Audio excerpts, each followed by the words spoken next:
Recording in progress. Oh, are we doing all from the beginning? In the Pop Culture Cupid podcast, we talk about how pop culture influences our expectations in relationships. I'm Alison, love coach, here to help you single people find your way back to love. Healthy communication. I'm Michelle. I help singles embrace themselves and their singleness, as well as develop a healthy self-relationship. We bring some juicy stories from our own love lives and dating, and it gets pretty interesting. Be focused, we're going to be to the point, and no digressing. Self-awareness. Follow, share, subscribe, enjoy. And like and comment.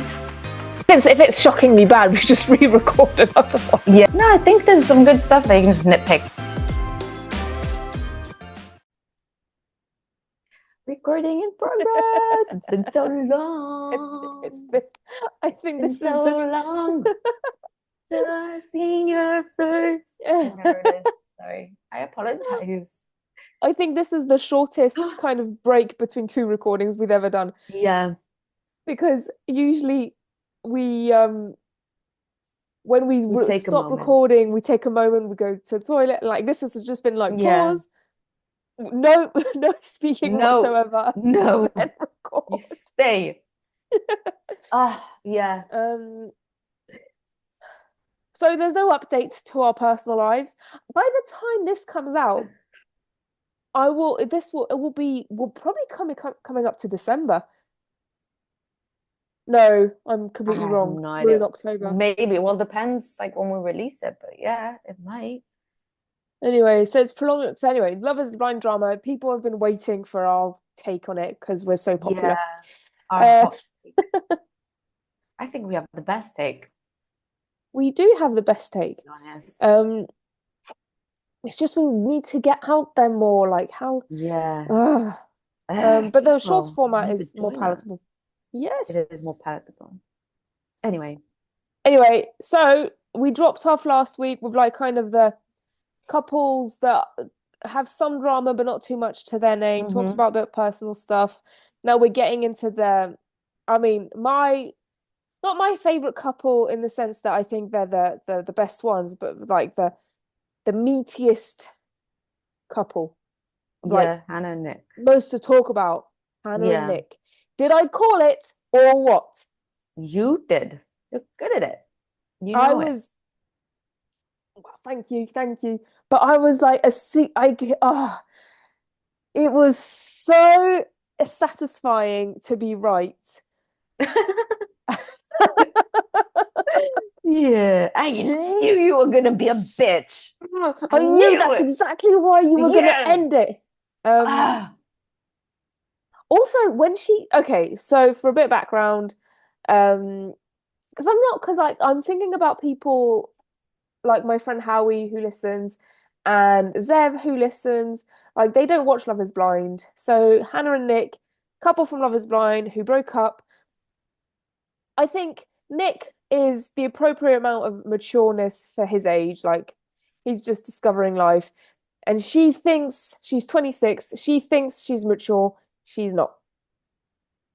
No, I just, it's mind-boggling to me. Like I even wrote down, Hannah thinks she's more mature and better than he is. And she's like so condescending. The way she speaks is as if I think I'm the best person in the world. But she isn't. She literally isn't. She's like being so immature. Just in the fact that she like thinks that she's more mature is so immature. And that whole thing about my best friend in the world, about that girl she spent 2 weeks with in the pods, like I don't know. It just no, she's just being so dramatic. You know what she's giving me? She's giving me Zenub, that the cutie skill. Yes. Yes. Just giving me Zenub. That's exactly it. It's the same vibe, the same, condescending. What's the larger than thou, or whatever it is? Mightier than thou. Huh? Mightier than thou. Yeah. She's like, no. Oh my God. Yeah, it's deep breaths. I really want to like her because she she's not that stereotypical, skinny, petite, short. Like she's a bit, larger is a harsh word. She's more, I don't know how to put it. voluptuous.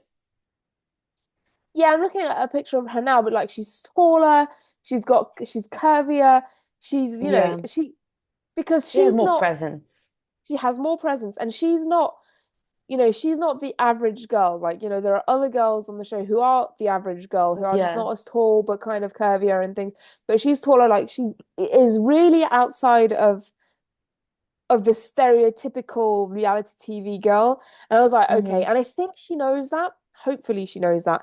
And she probably put a lot of pressure on herself to kind of just be the best possible example of not Hmm. taking any shit, of not. And I was just like, is that enough? Her mum was like, this is a bit much.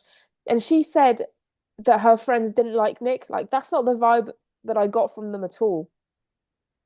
I feel I like think she's that, just making shit up all the time and yeah, like pretending it's true. I feel her friends probably said, listen, you don't really look happy with him. We don't think he's the one for you. But I Yeah, don't think the friends said, we don't like him. yeah. They But don't know she, him. They don't really know him. I mean, They don't know the imagine. whole story. So, you and I are very invested in Love is Blind, but imagine having a Yeah. friend come along and say, okay, I'm going to marry this dude in 2 weeks. Here's an hour, a recorded hour of you meeting him, and then tell me what you think about him. Like, it's just everything is just so Yeah. awkward. Yeah, and we know that Hannah likes to make things up and then pretend Yeah. as if it's so you don't know what she told her friends. It could be she was like talking about him and saying, "Yeah, he's such a slob. I always have to ask him to take out the trash, even though like I didn't even give him a chance to do it himself, and I pretend as if I gave him a chance, but I really didn't." And it's like, I don't know. She's just like she's constantly just not listening to anyone but Yeah. herself. And I don't know if she actually believes it or if she's aware that she's misrepresenting reality, but I don't know. She's just deciding for him what he said and did and what he's like gonna do. And I'm like, oh, God, seriously? I don't know. So I'm assuming that that's what she represents also to the other people in her life. So of course Mm. they're not gonna like him. Yeah, yeah, I mean, absolutely. And also perception is reality Yeah. and what other people perceive ends up being reality, even though that's not what you're feeling. Um, but yeah, I mean, I have a good at like parallel kind of to do to this. So JT and his mother have a colorful relationship, let's say. And he often kind of portrays her a certain way, which is, we're not going to go into how, mother son relationships. But what last time we were there, like a couple of weekends ago, she was nothing but nice to me. Hmm. And I told him this. I said, listen, she's making an effort. I understand what you're saying. I understand, like, tough. It was tough, growing up with a mother who was a judge. No, what was she? She wasn't a judge. She was public defender. Did she end up being a judge at some point? I don't know. I understand it was tough growing up, but you need to recognize that she was making an effort, and but he is so holed up on the negative, which is completely understandable. I'm not saying that, I'm not comparing him to Hannah, but I'm saying that Yeah. once you've picked up on the negative, it's hard to see the positive. And Hannah is just a perfect example of this. Like she is only seeing the negative and glorifying the negative and refuses to see the positive. And Nick is not at all JT's mother. I think he's a great guy. I think he's just a 20-year-old kid, 28-year-old kid who's kind of just, understanding what it's like to be an adult and doing Yeah. things for himself. And it just takes time. Like, people, our generation was so coddled of just, staying with our parents and being treated a certain way. It's just kind of good for her if she's out there working and being independent. I mean, good for her. But it doesn't give you the right to be condescending. Like, give people time. And men usually like take a bit more time to grow their wings. Um, yeah, especially I don't when I don't know, especially when Hannah's being so dominant. I think he's struggling to find his, I don't know, I just think it's really hard to be able to express yourself properly when someone's constantly making you feel like, you're doing everything wrong and you're being Mm. immature. And she's constant, like, there's constant conversation around how he can do better and how he's so immature and how he's not doing anything right. And it's like, how could you ever, I don't know. So I feel like he's like, I don't know. It's just frustrating to watch from the side. I would just want to give that guy a hug and tell him, don't let her bring you down. Like, don't let her make you feel like you're the problem when I think she he in did. fact is. I think he did really well by saying like you're coming down on me too harsh. And Yeah, finally. yeah, I think he was good. And I think, and she can, I think she's got such a dominant personality that she's probably not used to people telling her she's wrong. Yeah, And so it's really catching her off guard. And so she's not open to hearing it. But it's yeah, like, the more I have this, I often talk about this couple where she's all often criticizing him, you know, whether it's justly or not, she's, really unhappy with him. But yeah. I keep telling her, like, you need to lay off him because Mm-hmm. either he is just like not worth it and then you can leave, but or the fact that you're kind of like pressing down on him and being so demanding and so kind of overbearing, it's probably freezing him. Yeah. Um, and you just take a step back, and it's so harsh because